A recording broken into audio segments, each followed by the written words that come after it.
I've just got the camera out because we've got a bit of an aerial display going on. Yeah, it's typical, innit? Right, so over there you can just see some masts in the distance. That place is called Anthorn. Apparently it's like several miles around, and this is some sort of radio mast stuff. They don't really talk about what it is or what it does, but it's guarded by armed police that drive about in their unmarked cars. So they're obviously up to something there. Anyway, there's a Chinook somewhere over there. I can't see it on my screen, but I can see it with my eyes. There's a Chinook flying around it, round and round, and then there's a Typhoon fighter jet. It's disappeared at the minute, but it's been doing some mad stuff, like almost aerobatics. Just one of them, but it's flying around as well and doing all sorts of, not loops, but like, yeah, it's doing some pretty harsh manoeuvres. So I don't know what's going on. I don't think it's the start of World War III, but they may be getting ready for it. They're up to summit anyway. So typical though. Right, jets up. Yeah, there. It's a tiny little dot. You can't hear it at the minute, and then when it... Can you see that? I can see it, but I guess... There he is. Can you see it? Yeah, I can see it. I'm not having a conversation with myself there, I'm just sitting on the screen.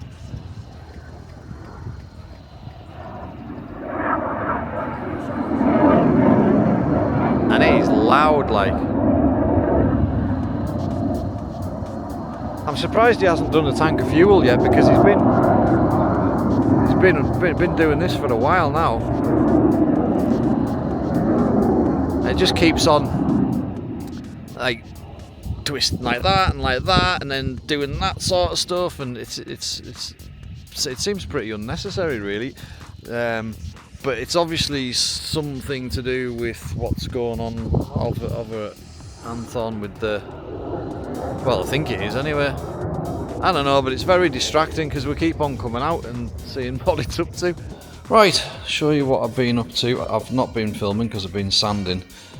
We're all sick of sanding, aren't we? So I'll show you what's happening. First of all, that's the bonnet. You can see where I've had to put filler in the seams. Now, I could have done that with gel coat, but there was a few other little bits and pieces, edgy stuff and that it's just going to be easier to paint it rather than spend ages trying to get that right. Obviously there was like dips in there where I've put in the filler, so I could have done it with gel coat, but because I've decided I'm going to paint it, I've just used filler, and it's now flatted all down to 180, and that's just about ready to prime. There's a little bit more to do on it, but this is the back of one of the headlights. So you can see at the top there, there's 2 bolts. There's 2 bolt holes at the bottom and 2 at the side there, so that gives you your up and down and side to side adjustment.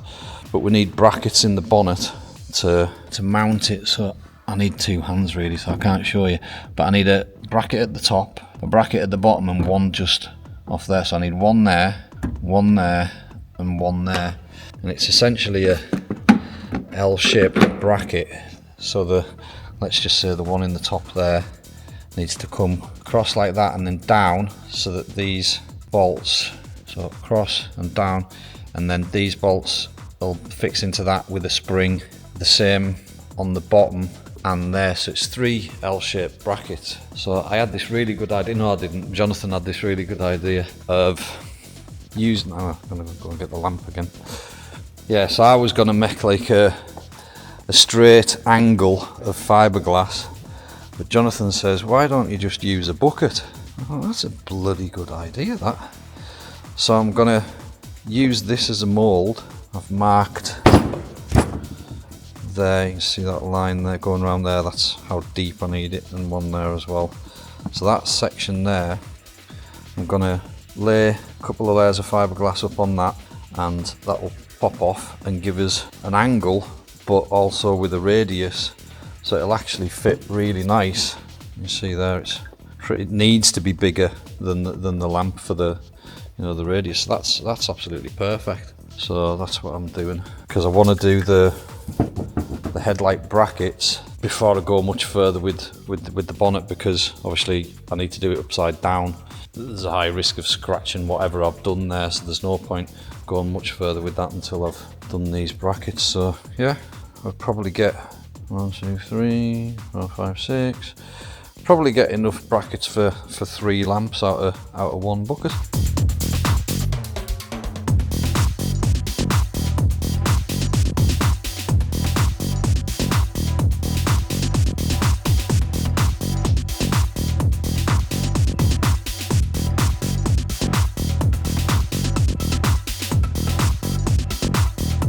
So that's what it looks like when it's got a set of standard wheels on. So anybody thinking that they could get away with a standard size set of wheels, think again.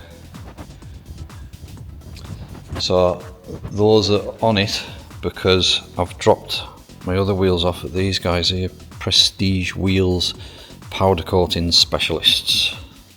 You see that there? So I'm getting them redone in all the same colour, because obviously we've got 2 that are slightly darker than the other 2. So they're stripping them at the minute, and I'm going to go in and talk colours with them in the next couple of days. But obviously I need the wheels back pretty quick. I'm not going to get to the show this weekend with the car. I am going, but I'm going to go with Rob in the Fiat Coupe. Just take some business cards and stuff and do a bit of networking. But in fact, I want to sit in the car. I need to sit down. So yeah, I'm going to go and just speak to a few people, but I can't. This isn't going to be ready, so I'm not rushing it. But the next show, definitely, it will be ready for that. So even got stuff like this to do, roof lining. So at the minute we're just blacked fiberglass, but I found some nice material to do it with. Now when you're putting the kit together, when you're building it from straight from the kit, we had to fit this roof to the car to build the rest of the car. So I wasn't able to, well, I didn't even have any material. I did try and get some, but I couldn't find anything that I liked. So I think that the best way to trim the roof would actually be to trim it before you fit it, because it's going to be difficult to get it in all this. And there's that bar there as well. You've got your bolts that come through there, which obviously that'll need washers on it, but yeah, it's just a bit tricky just to get right down into that corner and that, and around the window. So it is going to be quite a tricky job to trim it from underneath, but that's how I'm going to have to do it in this case. But in the future, for me building them and anybody else building them, I would trim that roof first before you put it on it, and make it so much easier. I'll get Keebs to put a picture in of the material I've found. It's called embossed suede. So if you search embossed suede on Google, you'll see, and you can get lots of different patterns and that. So I found one that's like pretty much the same shape as the embossing is same shape as the mesh. So that works well. So yeah, but that's a job that'll need done as well. You can't have no roof lining in the car, can you? But yeah, so August the 11th, this next show is at Rowra, so I've got about 20 days, something like that. So yeah, not long, no, a little bit more actually. I've got 22, 23 days or something to finish this car. Reasonable amount of time. I'm pretty confident that we can get it done in that time. Mind you, you know what I'm like. I was pretty confident I'd get this thing done in a month, so we'll see. But I'll be pulling out all the stops to get it ready for this show, even if I have to cancel some flipping tattoo clients or whatever. But yeah, I've got to get it done. It's got to be there. That's what's going on the interior. Hello YouTube. Right, I've got this t-shirt on today, especially for Jonathan. So I think I recorded the brackets that I was making for the headlights. So I've chopped that up. There's going to be 3 of them on each light, and that one is now fixed to there, both sides. So that's going to be the most captive one, and then the other two are going to have the springs on them, so you can tilt it backwards and forwards and adjust it that way, or you can tilt it side to side. So this needs trimmed back yet, but get it in place and then trim it from there, bolt it in, and then I can get the other ones in. So that's what we're doing there. Like I say, there's 3 mounting points there, and there. Tatty's polishing. He's now sussed it. This section here is now perfect with absolutely 0 marks in it. The camera won't pick it up, and there's shite all over it at the minute anyway, but all the previous grip marks are out, and I'll give this area here a 10 out of 10 on polishing. I've been to the wheel place as well this morning, Prestige. Yeah, so powder coating. I didn't realise that, like, I thought like that when you powder coat, the colour's the colour and it's like powder, but it turns out when you, especially if you're doing like funky stuff, it's not. Even with like colours now, apparently the modern way of powder coating is to powder coat on wheels. Anyway, I don't know about anything else, but on wheels apparently they do a primer, which is powder and then baked on, and then on top of the primer they use a water-based paint to give you your colour, and then on top of the water-based paint they do a baked powder coat again, like the clear. The wheels were red obviously, and it looked like a chrome base, which I thought was powder coat, and I thought the colour was powder coat, but it's not. So it's actually candy. It is candy, like sprayed candy. And candy is a translucent colour of, let's say, red. So when you put it, let's just say that's your paint there, or the bottom of the screen. Let's just say the bottom of the screen's the paint layer, right? So you put a layer of candy red, and it'll look one colour. But as you look at it from that angle, because the layer of paint is thicker, it looks darker. That's why candy can look really dark in places and really bright in places. When you're looking through the thinnest direction of the paint, you get the brightest colour, and when you look through the more severe angle of the paint, you get a darker colour. So you would put like 3 coats of candy, but when you're painting wheels, you've got to get in amongst all the angles. So if you get oversprayed, like you hit a bit that's already got, let's say, 1 coat on it, and you're doing the in-between bits to get 1 coat on it, but the spray then shoots over and hits the other bit, now you've got 2 coats and the colour's just got darker. Doing candy on wheels is really tricky. I was hoping it was powder coat candy and then it would just give it an even coat, but it turns out it's not. Also, they don't have those colours, and I'm not too sure that they've used them, but so I think I'm just going to do the wheels gold, just to keep it, I know what it's going to come out like, and also it keeps it quite neutral, so that when people first look at the car and first see the car, they don't look at it and go, oh, well, I really like the car, but I don't like the wheels. It gives you a thing that you know, for whatever reason you don't like the car, you know. So I don't want people to look at it and think there's bits that they don't like. So I'm going to do the wheels gold. Goes with the red. We'll do the calipers red. Goes with the red pinstripe. And it's quite neutral against the white. So that's a decision this morning. So I need to pick a gold now and go and show them what colour I want on the wheels. But that's what's happening with the wheels anyway. I'm going to do them gold instead, or rather they're going to do them gold, powder coated. Get out the noise. Yeah, I posted pictures of this on the Facebook page and it's just went absolutely bonkers, like. So I've got people messaging us, asking and stuff and that. So, and then Jane on the Border Motorsport page, well, actually twin engine Corser,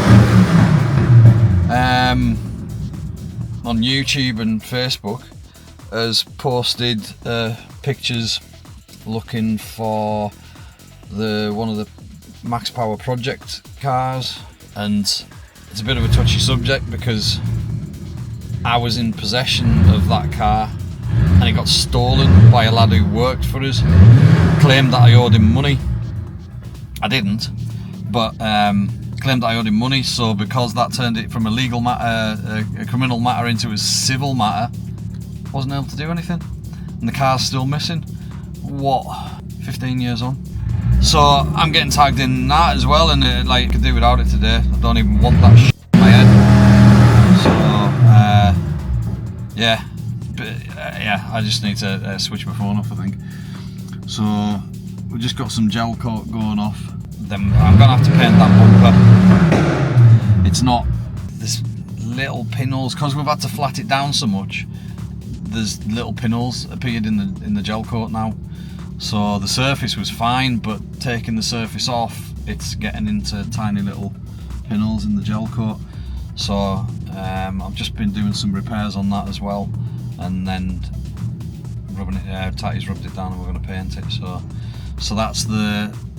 So essentially, every single panel on this car, we won't have pulled off the gel coat finish, unfortunately. We're a lot closer to knowing what we need to do to get that gel coat finish.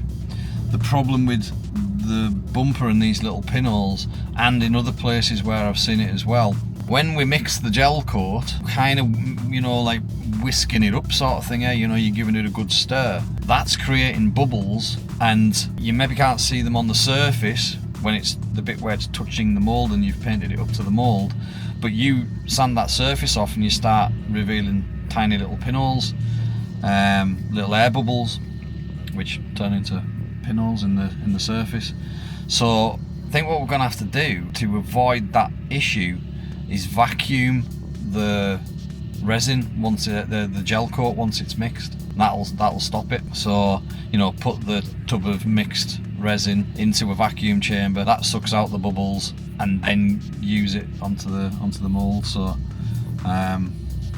seems to make sense, but minor issue. But anyway, that means that there's going to be no like slight colour differences. Everything will be a painted finish on the car.